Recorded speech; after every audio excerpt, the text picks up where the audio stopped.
Good evening, UK Crime Book Club. Really sorry, but we've been having technical issues this evening. So sorry. That's okay. We're here now. Alexandra is here. She has her Christmas headgear on. We have her gorgeous book here, ready to go. So thank you for everybody for being patient while Thank you. we've joined. And so I'm just letting Alexandra catch her breath a little bit because she's had a bit of a moment. Would you like to introduce yourself and the book? I think we can probably do that.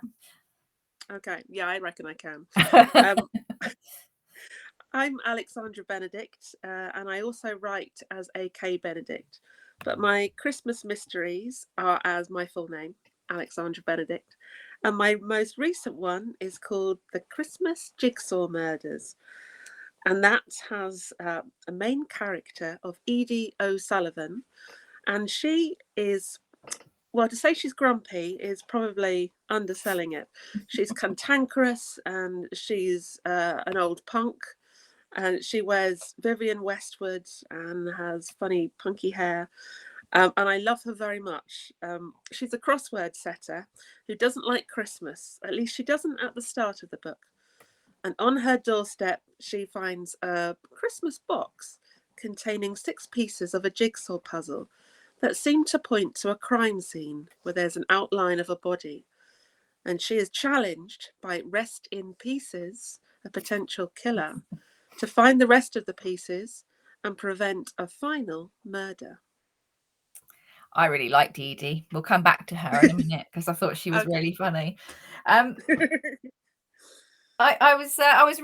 really intrigued because this is your third Christmas mystery, isn't it? So I was like, does she love Christmas or does she hate it? Imagine if I hated it. Wouldn't that be awful? Well, it would, yeah. I'd be going through life. I was like, psychologically, she must like it a little bit to write about it. Otherwise, you just wouldn't bother, would you? So, no, that would be quite something to live your life hating something that you're living. No, I love Christmas. I love Christmas so much. And I did wonder whether I would begin to lose interest in it, despite having loved it all my life, by basically writing about it or talking about it all year round. But it's not at all. In fact, this year I might be more excited for Christmas than ever.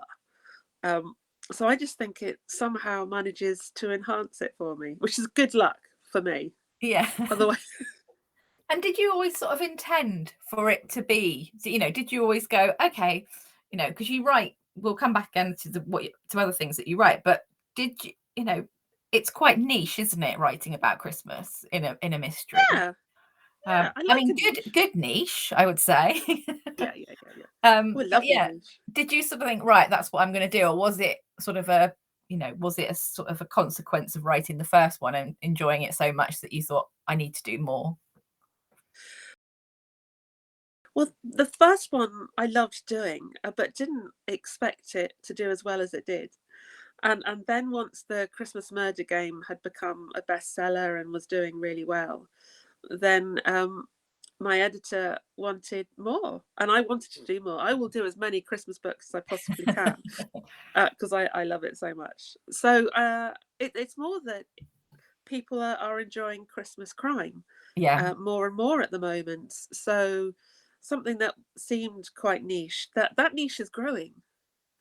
Well, I think when you go into sort of bookshops and things, there are sort of I would say historical. So my British Library crime book this month is called "Who Killed Father Christmas?" Who killed Father Christmas? Yeah, I've got it here. Yeah, and other Christmas mysteries. And there's, I think Val McDermott did one, and there are others. But I think you're right that it's definitely sort of, people want that sort of. It's almost, you move on from Halloween and then you're right into the Christmas books, and then you've got your romance and you've got your, and if you're not a fan of romance, or you're a fan of both, you can have a bit of love and a bit of murder. A little bit of love, a little bit of murder. I like to have a little, well, I like to have a lot of murder, but a little smidgen of love. At least that's not the plot, but it's there in all of my books, actually, in some way or another. There's always a subplot going on that's a bit lovey. Yeah, I think a bit of love. See, I loved Edie. I thought, see, my nanny was called Edie, and she was, Really? yeah, and she was really feisty. Yeah. Ooh. And so what inspired you to write Edie? Because I thought she was great. I mean, yeah, she is grumpy, and yeah, she's just hilarious though. I loved writing Edie.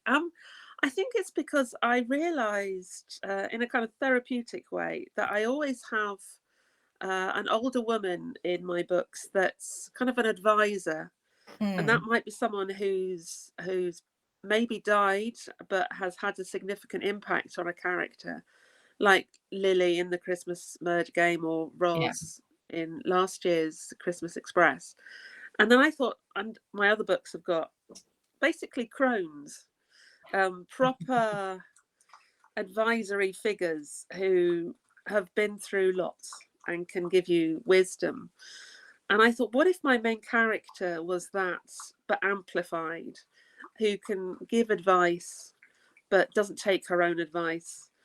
Um, and actually, it felt like writing the Miss Marple I wanted to read, um, Yeah, who I would, who interesting. I could Yeah. go to. My kind of inner guide, I suppose, suddenly emerged onto the page.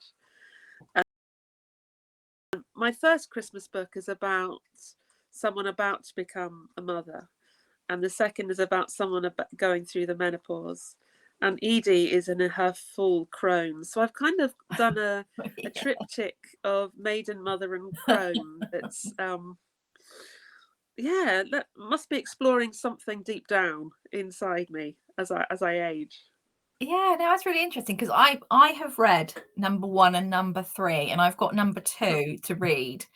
I loved the Christmas Murder. That is, I mean, it's oh, so good. I listened to it on audio oh, book at Christmas, and it was amazing. It was just so, thank you. and the audio book was really good. It was really Oh, great. I great. That's remember really like good to know. going upstairs and hiding and like listening to bits of it. Oh, And I thought then, oh, was it going to be, oh, I really loved it. Is it going to be a one off? And then when I saw, then I saw the Christmas, the Murder Express. I was like, oh, yeah, and then I think it just got, because I'm one of these people who can only read a Christmas book yeah, before Christmas or at yes, Christmas, and then that's it. I yes, have to wait. yeah, And yeah, I think that one got in that. yeah, It yeah. didn't. So Didn't quite sneak in. yeah, I'm just going to say hello to some people because Sarah's saying hello. Hello. Andrew is saying hello from Nottingham. Hello, Hello. Andrew. Hi, Sarah. Hi, Kaz. I think it's Kaz. Sometimes I can't see people. I can't. It says Facebook I can see user. Facebook user. Oh, Yeah. Leslie. Hi, Leslie. Oh, hi, Leslie. Yeah. So anybody I haven't missed, I haven't said hello to. Hello. Sarah said it was a very good book. She really Oh, liked thank it. you, Sarah. Thank you. So it's actually out is it out this Thursday? Yeah, it's out on Thursday. Yes. Yeah, Very so nearly here. very nearly here. And is it easy? So when you wrote the first one, was that Yeah. 3? So I guess it was probably longer than 3 years ago that you wrote the first one. Did you ever Uh, expect it yes, to just. go like it did? No, not at all. I am amazed and grateful and sort of looking around, seeing if it's really happening, um, and enjoying it, because you never know how long things will last in publishing, and I'm just loving it while it is. That's really good because you said you touched on that you write sort of short stories, you write audio dramas, you write Yeah. novels. So was this something that you always wanted to do, or was it something that just sort of happened? I've wanted to be a writer since I was 4, and I was very determined. So I decided what I needed to do was study English at Cambridge, and then be a writer. And if I couldn't be a writer, then I'd be an actor or singer. All things that are very difficult to attain, actually, or at Yeah. least make money from. So I was a very peculiar 4-year-old, but I have achieved her dream. So I Well like to done. remind myself that quite often. The 4-year-old would be happy. The 4-year-old Alexandra would be very happy. Yeah. Past Alexandra would be very proud of future and present Alexandra. Yes, I hope so. Yeah. I think she'd be amazed, actually, just stunned that it's worked. Yeah, Because I am. well, I think when it's sort of, the sort of you touched on earlier about sort of Christmas crime and cozy crime, and we were talking about this on the group. We talk on about the group quite a lot, that cozy crime is having a real renaissance. People love it, and it sort of very much links into that sort of Agatha-esque. And you said about Miss Marple, and I love Agatha, so I never can, I always want to read a book that sort of has those characteristics and isn't the same, but has those characteristics. But yours always you've got as well, like her books, there's darkness as well, isn't there? So is that sort of important, when you're plotting and planning the books? Is that something that you all sort of aspire to be like? Or obviously you've got your own style and everything, but do you want that darkness and that coziness alongside each other? I think I can't help it. That it's going to run alongside, because that's what's in me. I am quite childlike and cozy, and love a catharsis in a book that cozy often gives, that some actually don't. But I also like to explore darkness, particularly at Christmas, because it's a time of year that's incredibly dark, and the celebration of light, but the actual darkness is all around. So to ignore that wouldn't really work for my way of writing. But I'm very happy to read books that are actually truly cozy in and out all the way through. But for me, I like to explore something that has a thematic impact and weight for me. So it might be family dynamics going back generations, or in the second one, there's trauma and abuse that's looked at. That's quite serious, really. And this one, there's similar kind of family dynamics, but also dark pasts and how they can really change you as a person and the way you adapt to life and the way you are and what you lose as a result. So that's what gives me the real impetus to explore the characters, is that the darkness that's underneath. Because I think so Edie's she's his great nephew, isn't he? Sure, is it? And she has brought him up. We don't want to give away too many spoilers, but he's a police officer as well. So they're very close, aren't they? And they're very reliant on each other.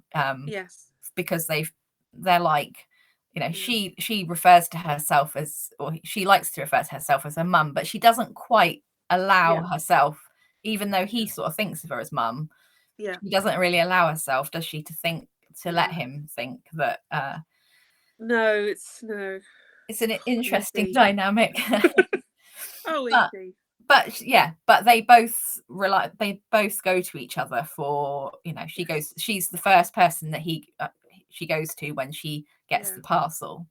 And I really liked the relationship that he's got and that he's going through. I'm not going to give it away, but there's stuff going on, and that's really, I really like that side of it, because I think it gave, because I think quite often with sort of detectives in books, you do eventually find out, but quite often they're sort of tortured souls, and they've got a drink problem, and they've been married, and got an ex-wife, and so actually it was quite refreshing to have a very positive, although they're having issues, and struggles, it's a hopeful struggle, isn't it? So Yeah, so I really like them. So Oh, thank you.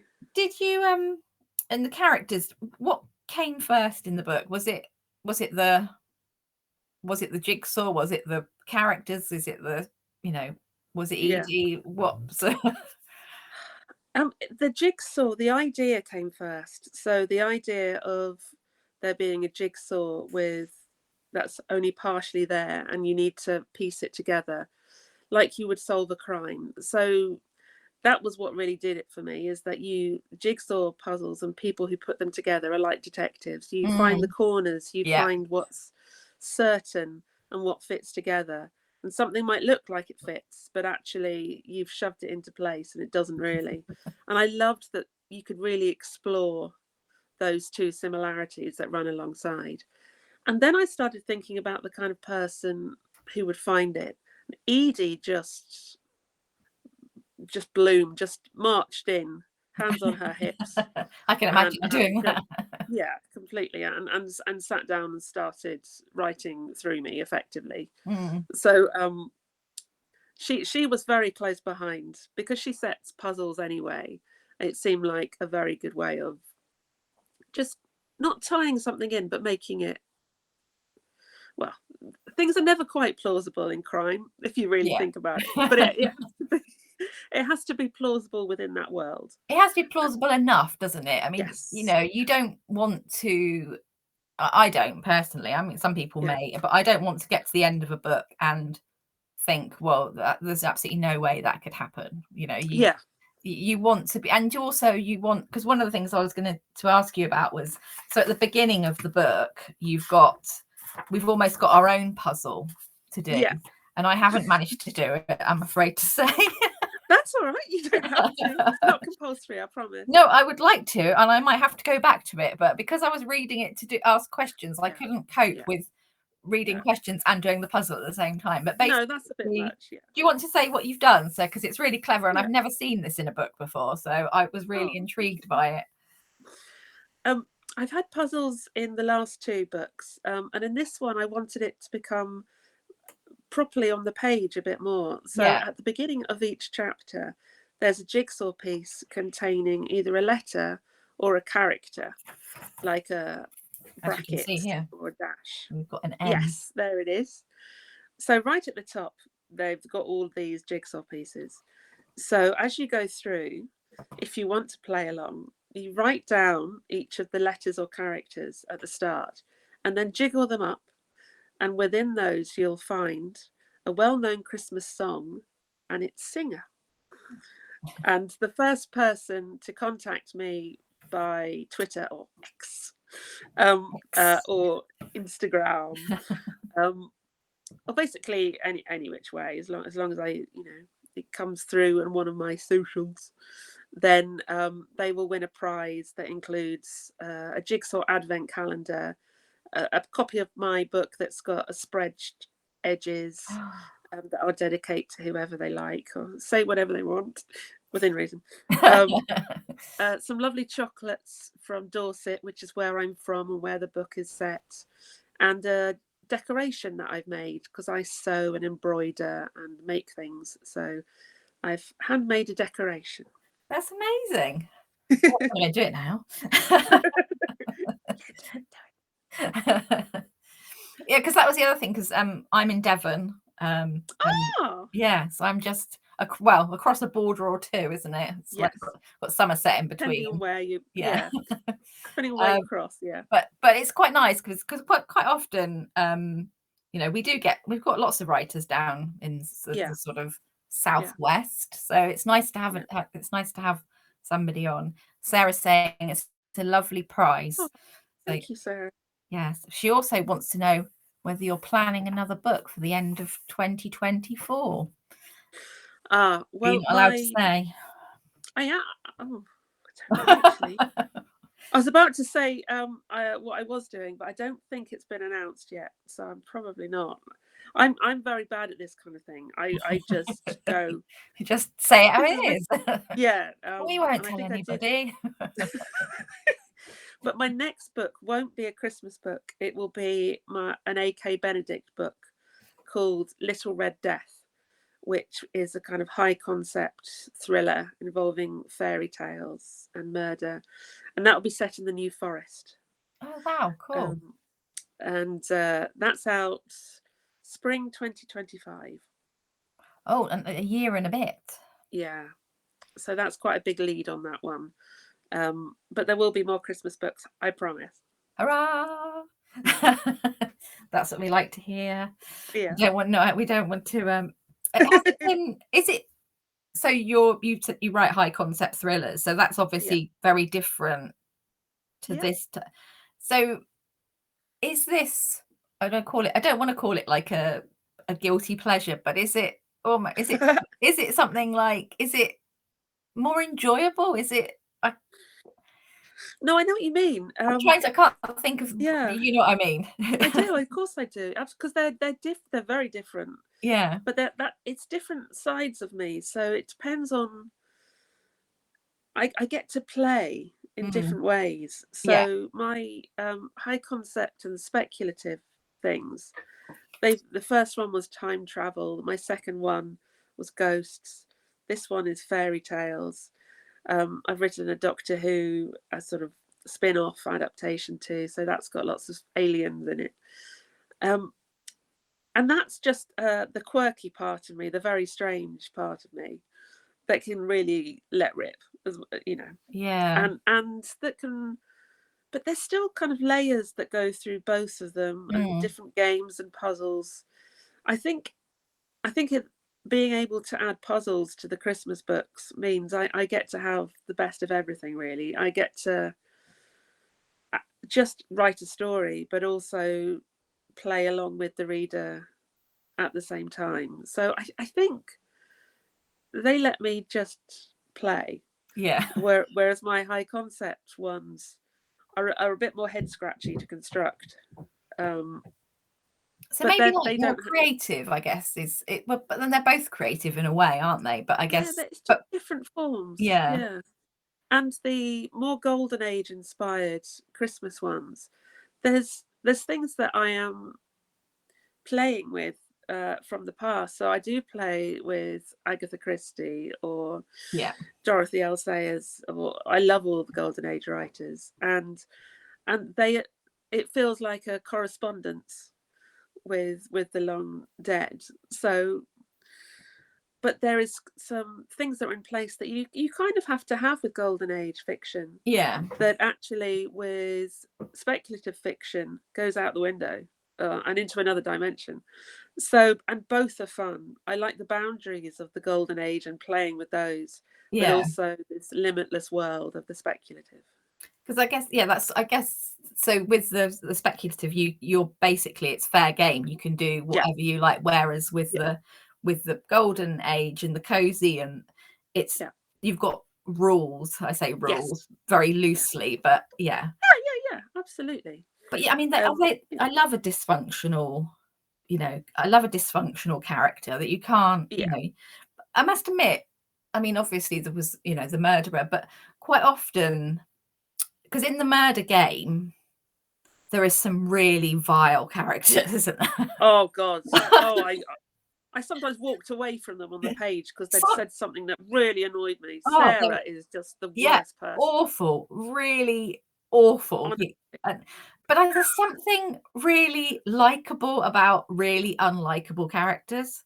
Yeah, I think it just adds to, because Edie isn't unlikable. She's very opinionated and she's very forthright, but she's not like real backstabby, like no. And I think that's part of that formula, isn't it, of the Golden Age, is having that dysfunction in some shape or form. Do you have a favorite Golden Age writer? Do you? I always come back to Auntie Agatha. She is a touchstone for me, but I also love Josephine Tay and Naomi Marsh and Dorothy. I basically could just list them all now because I'll feel really bad for missing anybody out. But I reread Agatha Christie every year, all the way through. Really? Wow. Yeah, it's kind of one of my things. I watch The West Wing every day and read Agatha Christie and Dickens all the time. It's I just like checking in with my idols, basically. And there's always something else to notice or go, oh, Yeah, well done, Agatha.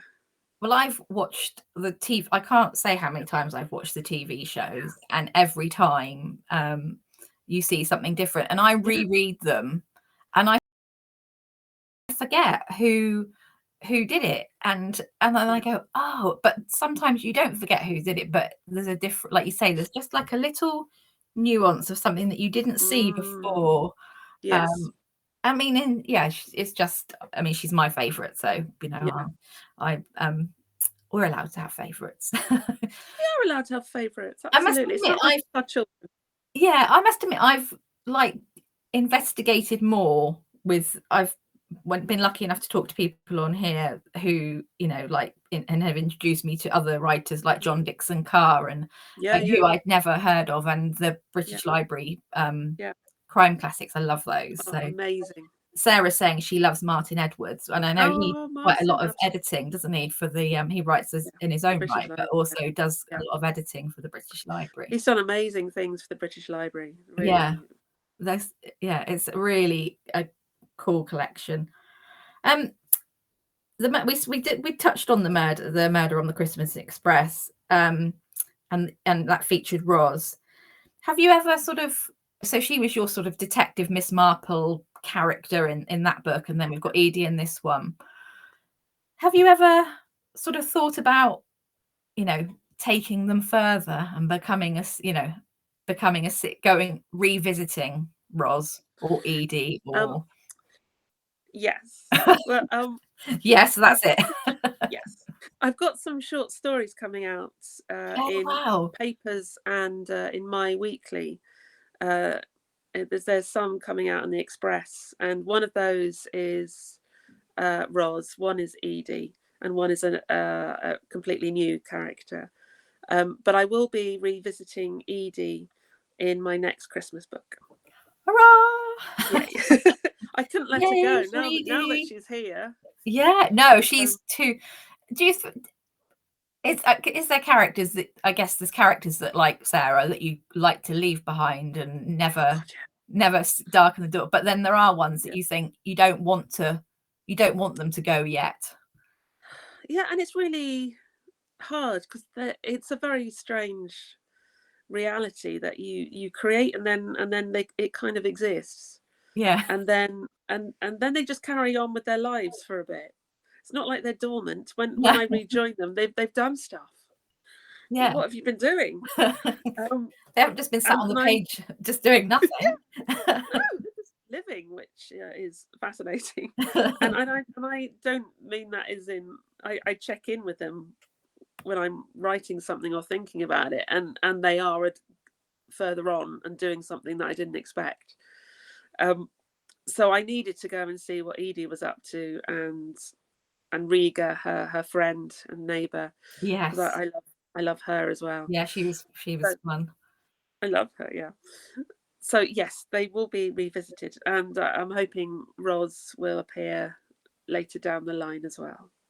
That's very exciting. So yeah, I think it's really nice. You know, I guess sometimes they don't have that. You know, sometimes characters are, you know, they are a one book character, and that's you've done as much as you can with them. But it must be really nice to have that, to think, actually, you know, I can see her doing something else. I can see her going, and I guess some of them won't just shut up. Well, that's it, really, isn't it? Can you imagine Edie sitting there on my shelf, just going, "Oi, come on, get going, get the." All right, Edie, sorry. I need Did you always ask her stuff? Sorry. She's like my own aunt. So I sometimes, this is a bit weird actually, I have asked her what she'd do in a situation when I've had difficult situations. I mean, I wouldn't necessarily do what she suggests, but it's good to hear. So she has become your sort of guru as well as everybody else. I think I wrote my own guru. I think we all need a guru. I think everybody needs a guru. Yeah. Did you always know when you've begun your 3 books, did you always know how they would end, or have they sort of evolved as you've written them and they've surprised you? I knew the beginning, middle, and end in most ways, and I do plan quite a lot in advance. And then I leave a few things open, such as sometimes I like to not quite know who the killer is. That they have kept me at bay as well. That the reveal might go, oh, okay, just to keep my own kind of curiosity up and play a game with myself and know that my subconscious has got it anyway, is just doing. But otherwise I know how it will end for the main character and how the crime will be resolved. So I know the character arc, I know the feeling of the book, I know the smell of the book, and the last line and the first line. That's how I sort of lay out the corners, I suppose, of the book before I start. And how long does it take you from sort of start to finish? From initial idea to finishing, about a year. For the high concept ones, it's longer. The ones that I've got coming out have been baking for a while, but the actual writing of them, probably less than 6 months, because when I get going, it takes ages for me to. I take ages for the first 40,000 words, and then I really race towards the finish, which is where I'm at with Little Red Death at the moment. And are you a sort of a first drafter, and or is your first draft like a draft and you have to do quite a lot of editing, or are you sort of, do you edit as you go? And obviously I try not to edit as I go, because I get stuck too easily. And I can procrastinate over a sentence for a long time. And actually I find I don't write any better when I do it that way. If I let myself go and just go against the clock or free write, I don't write any worse than I do if I go sort of word by word, because it's all there anyway. It's just letting it out. It's accessing that flow that's always the annoying bit every day, where I know the words will come without thinking about them. Well, that's really hard. And then I don't do too much editing. I will always rejig, but the actual lines don't need too much. That's good, isn't it? Because because I think it's really hard, isn't it, when you're doing anything, if you're up against it, your sort of creativity sort of it's suppressed, isn't it? It's when you're I guess Christy always said about washing the dishes, didn't she? If she got stuck on a plot, she'd go and wash the dishes. Absolutely. And that's just because your mind is free, isn't it then? So when do you have your best ideas? Is it when you're just walk? Because some people walk, some people some people have a bath or a long shower or wash the dishes. All of those apart from the dishes. The gym, once I've got into a state where I'm sort of just chugging away on a machine, walking by the sea, having a massage sometimes does it. When your brain goes into a kind of meditative state, then the things that are in the way just fall, and my brain can just put things together that actually I've been trying to consciously work on for a long time. So it's trying to lose that person on your shoulder who's going, no, not good enough, not good enough, not good enough, which is a lifelong struggle, I think, for everyone. So it's trying to get them to fall asleep in the bath while you have some ideas. Because I think, did you have because I quite often have ideas when I just wake up, that sort of moment, and then you think, oh, I'll remember them, and you never do. And I don't, you know, No, some people have a book by the bed, don't they? But I'm never that disciplined enough to wake up to write it down. That's it, isn't it? The bit of you that fights against it to go back to sleep is so strong. Yeah, I have got notebooks by my bed, books, not many of them, but there's even if I manage to scribble in them, it will be a scribble, and in the morning I'll go, what? What is that? What is that? So yeah, I don't know how many of our fish have swum away during the night. Well, exactly, and yeah, sometimes you have a real moment, don't you? You think, oh, that's a great idea, and then you wake up and you're like, no, it's gone, absolutely gone. Bye bye. Come back. Come back. Sarah's asking, how do you decide where to go with the plot? I really love plotting. It's one of my favourite bits of the starting a book. And I really love Alexandra Sokolov's book. I'm not going to remember the full name now, but it's basically going from screenwriting to writing a novel. So if you put Alexandra Sokolov screenwriting book novel, or go to her website, because there's loads on there, that's really helpful. And it just lays out what's needed in narrative for each act. And once you've internalized that, it becomes quite easy to go, okay, I need to hit these beats, turn here, a twist here. And then it's down to what I think is right for those characters. And choosing a character that is foolish enough to actually go out and do the thing that they have to do. And face things that they don't want to, and want things that most people never really go after. So choose your character wisely, and the rest comes quite easy, I think. Was there a point in any of the books, you know, this one included, you know, where you, and there might have been many, that you got stuck and you're like, I don't know which way I could go, this way or this way? Is there like that sort of sliding door moment where you know that you're going, that she's going to go this way or she's going to go that way?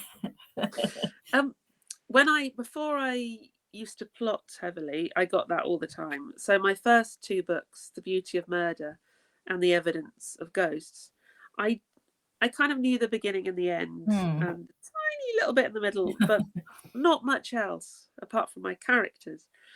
And I got really stuck in both of them in the middle. That point where a lot of writers just go, I don't know, oh, it's rubbish anyway, I wish I'd never stopped. And it's not rubbish, and carry on is my advice. And it's hard to take that advice, but it works. And I just don't like it. I don't like feeling completely without any tether. So I try to tether myself, leave the breadcrumbs for myself at that point, at that worst bit. Where you have to make things happen and move in the middle, and it feels like you're in setting concrete. So I try and leave a hammer on the way.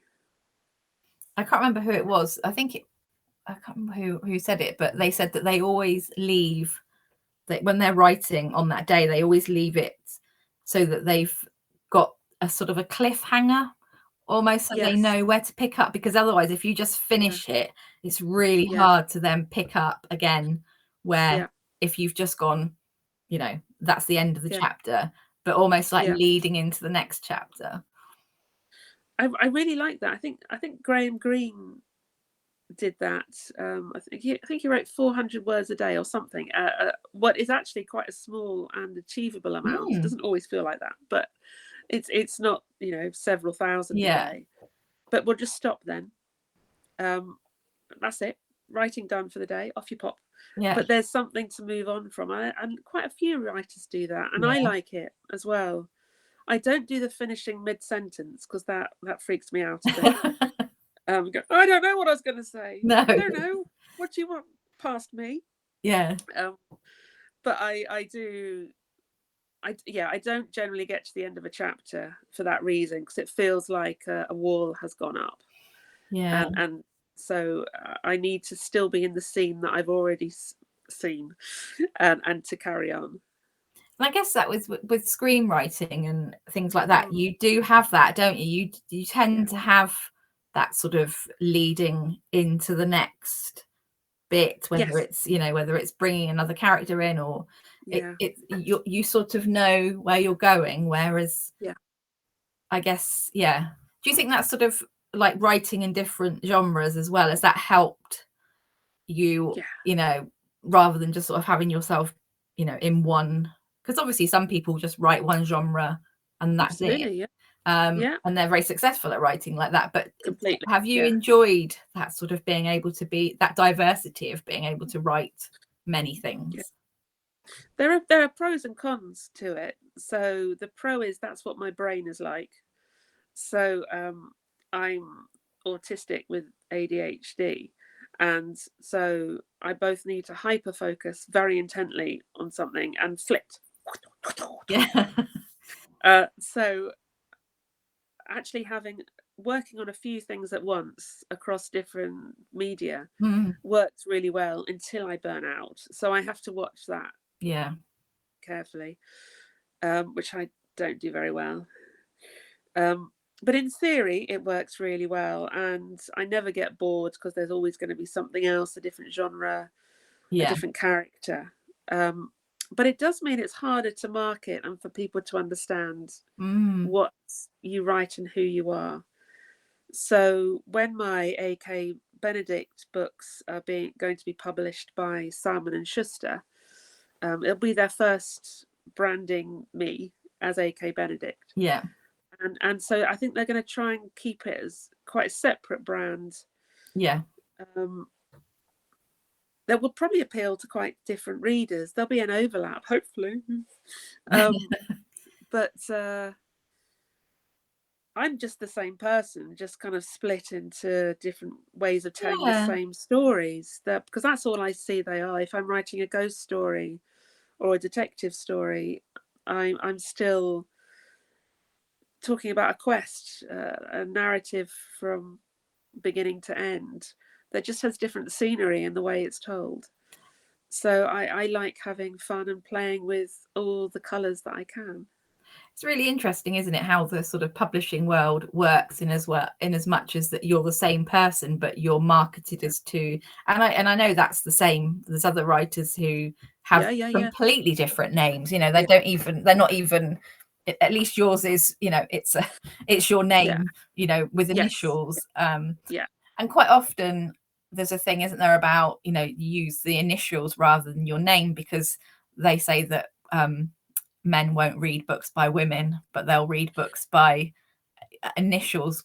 It makes it more sort of gender neutral. So they think it might be a man. So exactly.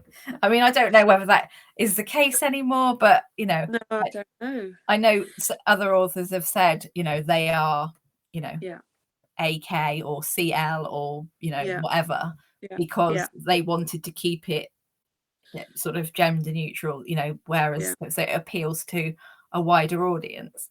But I find that really fascinating that, you know, you're the same person, but you've got but I mean that's really nice in a way, isn't it? Because that means you can be, you don't get pigeonholed into one, you know, you are this person and you have to write like this because that's your brand.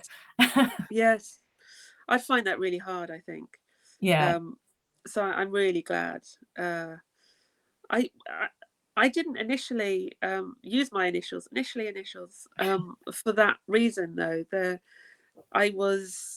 I wrote my first short stories and poetry as Alexandra Benedict, and then someone got me mixed up with an American writer who writes kind of body strippers. It's kind of historical, slightly naughty, I think. And so I thought, okay, I better change my name. And then they went, it doesn't matter. That's in America. It's a different style. Just use your name if you want. So this way I get to be you get to be many forms of me. Exactly.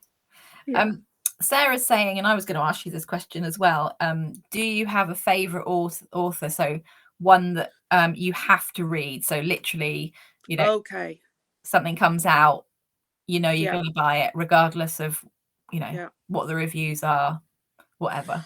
In crime, Ellie Griffiths. I love everything that she does. She's just amazing. Erin Kelly, Susie Holiday, Steph Broadrib, Callie Taylor, Ruth Ware. I just love them. You like Alex your crime? Yeah, I love my crime. Yeah. But I also love horror, so I will read Stephen King. I'm reading. I'm a bit behind actually on Stephen King, but I'm reading one at the moment and loving it. Neil Gaiman, but a favourite author, that's really hard because it's whoever I'm reading at that time. Oh, really?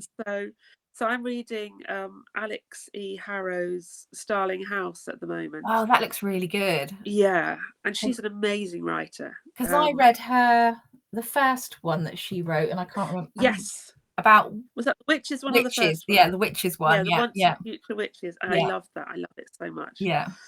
And as soon as that came out, I had to pre-order it. So she's currently my favourite writer because I'm reading her at the moment. Yeah. But that will change because I'm a fickle but loyal reader, which doesn't quite make sense. Well, I think we're all those of a certain. Yeah. I think we all have our favourite writers, and I'm glad that that they all have times of the year that their books come out, because then we can have our favourite writer for that month and another one for that month. That's true. Yeah. Interesting question from Sarah is, what is your favourite breakfast? Okay. Well, I could talk about breakfast forever, so I think that's a brilliant question. My current breakfast of choice is either apple porridge with lots of cinnamon. Nice. So I grate an apple into porridge with cinnamon and mixed spice and nutmeg. It tastes a bit like apple cake. Sounds really nice. Or a carrot cake version of that with a carrot grated in with nutmeg and cinnamon and with loads of blueberries and blackberries on top. Nice breakfast. See, I'm not a big breakfast person. You see, okay. I have to have it at about 11. Okay, that's still breakfast. It's not lunchtime. I do like porridge.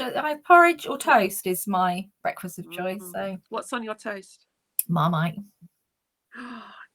Bit of butter underneath or no butter underneath? Yeah, just a bit of butter. Yeah, just a little touch of butter. And not too much Marmite. I'm not a thick spread of Marmite. It's just got to be just a kiss of Marmite. Yes, a kiss of Marmite, because Marmite is, love it or hate it. I know people will be going, ugh, disgusting stuff. That's true. But I love it. And in small doses. So I think that sounds perfect. Are you going to any crime festivals next year? Have you? Yes, definitely. I'm booked in for Harrogate next year. Fantastic. And I think Fatal Shore, which is in Shoreham. Yeah. And Chiltern Kills again next year. And in Crawley, possibly Crime Fest. I'd like to do Bloody Scotland. It's basically limiting them to I'd love to do them all because I love my crimey friends and I love the festival. But I've got a 4-year-old who does not like me going away. Well, no, so sort of fair enough, I guess. It's difficult. Yeah, it is difficult. So I have to pick and choose around different things in school and stuff. Yeah. But that just makes it even more special when I get to go. When you get to go away, yeah. Yeah. And Harrogate's weekend, isn't it, as well? So it's a longer sort of leading into the weekend, isn't it? For Thursday, Friday, Saturday, and Sunday. Yeah, and I that's my big one. So I stay for the whole thing of that and treat it as a little holiday. Sort of catch up. Yeah, but also that's my holiday. So is it interesting talking about Christmas books in a crime festival in July? August? Yes. Well, I've never been on at Harrogate, so they've never invited me on, and that's probably why, to be honest, is that they go, well, because they have cozy panels occasionally. Yeah. But I'm not sure that they'd want to talk about Christmas in July. I mean, I'm happy to talk about Christmas. Well, I think most people would be. Whatever Well, season. actually, some people wouldn't be, but No, yeah, the some people might not. Grinch is Yeah, amongst us. I'm not a absolutely. Grinch. I love Yeah. Christmas, so I'm with Yes, you. Karen. That's what we're talking Team about. Christmas. But hopefully I'll get to go to Harrogate and actually be on a panel rather than a punter when my high concept ones come out. Yeah. My fingers are crossed. Please Well, take me, Harrogate. yes, if Harrogate are watching, yes, we would love to see you there. And Sarah said she's gonna be at Harrogate, so she will see you. See you there, Sarah. You've asked some amazing questions, by the way. She does. She's very good. She's very, very good. She's very, very supportive and does great questions. And yes, like lots of our viewers and watchers. So what I was going to ask you, what's next for you? And you've sort of touched on some. You've got your high concept coming out in a year in the spring. Yeah, February 2025. So the next Christmas one, maybe next year, maybe not. I don't think so. No, I think you're going to have a bit of a break. Yeah, well, not a break, but just yes.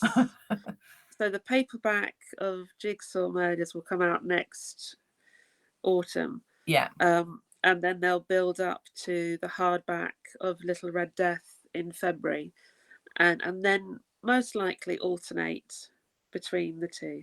That'll be great. Yeah. So you've got plenty to keep with a 4-year-old and everything else in life. You've got plenty to be keeping you busy for the next few years. I'm sort of booked up till 2028, I think. Oh my goodness, that is scary. Yeah. Scary but good. It's scary and reassuring. Yeah. Because that's my only income. So to get to know that there will be some. That's amazing. That's really good. That must be quite reassuring. Kind of, yeah. A few, yes. Well, before we go, we sort of touched on what you'd like to read. Is there anything you mentioned? Is there anything else that you'd recommend that you've read recently that you're like, has there been a book of the year? I know that it's always really difficult to put you on the spot and ask you because I can never remember. But well, that's the thing about some current favourites. So I'm going with Starling House at the moment. Yeah. But I also really loved Laura Shepherd Robinson's book this year. It's just stunning. Yeah, but all I can think of is Starling House. So Starling House it is. Yeah, so if you've got that one's, is that one out? It is out now, isn't it? Yeah, it came out last week. Yeah, I've seen it on Twitter. I'm going to call it because I refuse to call it the other name. And it's still called Twitter at the top. I know. Don't be so silly. And nobody calls it X. No, nobody. It feels stupid. So if you're watching Elon, nobody calls it X. I bet he is. He probably is. We'll be chucked off. Uh-oh.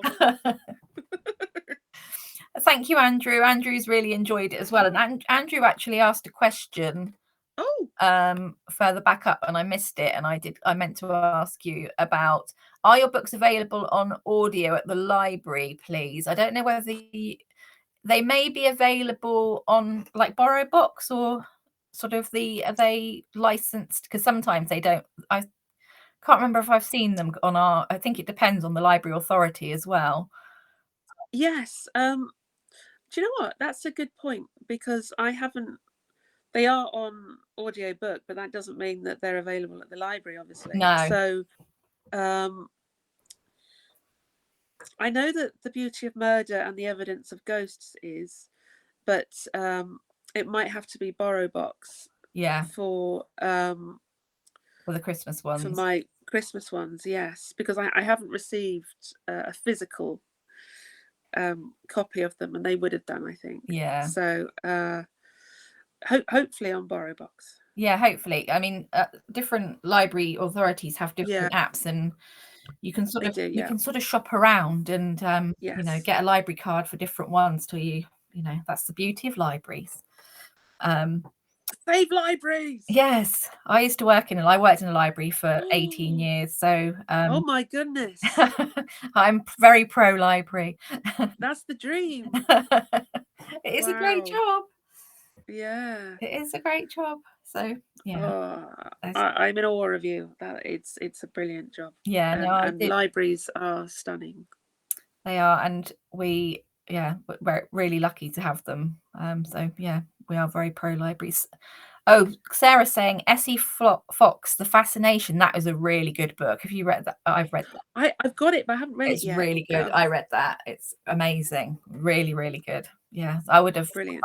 Trouble is, when you read a lot, you do forget the names. So. Yeah. You must read an awful lot. I do read. I still don't read as much as I'd like to. I just like to read all day. Yeah. That would be, I mean, dream job, but I know everybody thinks that when you work in a library that's what you do all day, but sadly it's not. No, there's a lot of ferrying books around and talking to people. There's a lot of stuff that goes on, which we'll talk about another day. Sounds good. Well, thank you so much for joining us. It's been absolutely amazing to chat to you, and thank you for bearing with the tech issues at the beginning. So I'm just glad I got through to you. I know, me too. So this is out. The Christmas Jigsaw Murders is out on Thursday, and it's fab. So if you want to find out more about Edie and her puzzles and her amazing temperament, then you need to pick up and read it. Thank you. Thank you so much. Take care, and thank you everybody for joining us. Thank you. Thank you. Bye-bye.